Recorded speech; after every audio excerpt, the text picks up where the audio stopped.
Let's take a quick look on top on what's happening in the U.S. markets. They've opened in the week. The Dow Jones, as of now, over 450 points down, down about 1.5%. The Nasdaq, too, in the red, over 2.5 points down, also down about 400 points. A sea of red as bond yields harden in the U.S. Treasury yields at highs, and the fear that tech stocks can get hit the most. That's what we're seeing in the markets this morning. Let's go across to Ben Emons for his take on what is happening. Ben, walk us through it. Why are investors spooked? Why are yields reacting now, days after the Fed's statement? Yes, so the market is catching up with the reality that, one, the Fed will hike interest rates in the future, and that we're dealing really with a situation where inflation will be higher than what was anticipated. And I think that realization that started last week, also driven by what's going on in the UK, where gas prices are rising and the Bank of England is looking to hike rates, that all spilled over then now to the stock market. And the reason why technology is then hit so much is twofold. One, technology stocks don't pay any dividends, so they're considered to be more interest rate sensitive.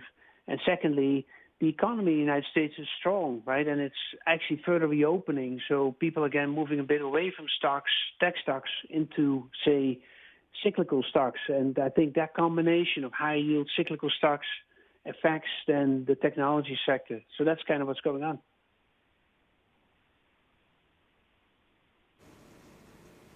Are we also seeing a bit of sector rotation, Ben? We've seen Ford doing pretty well today.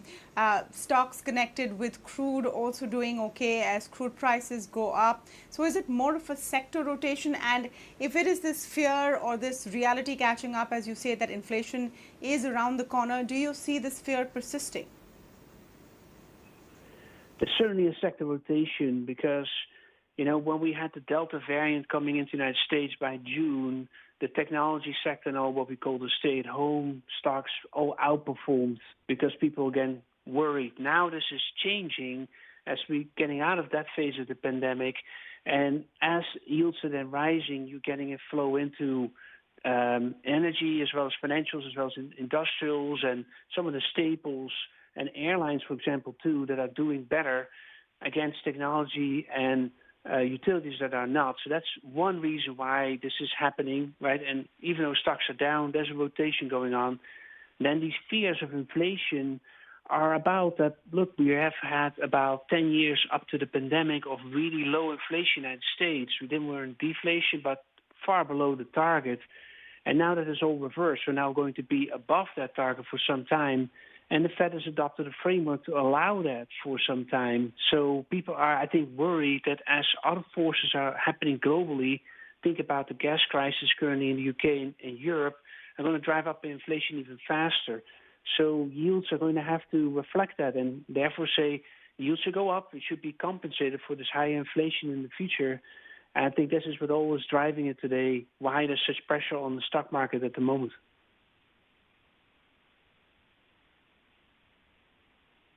All right. Thank you so much, Ben Emons, for joining us and giving us perspective of what's happening in opening trade on Wall Street today. Well, it wasn't a great day in India either. Hit by weak global cues, especially from the US and China. Indian markets felt the pain.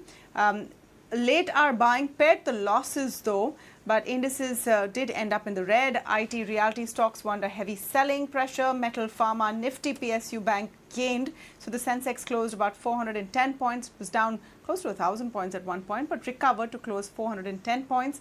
The index recovered 622 points from its day's low.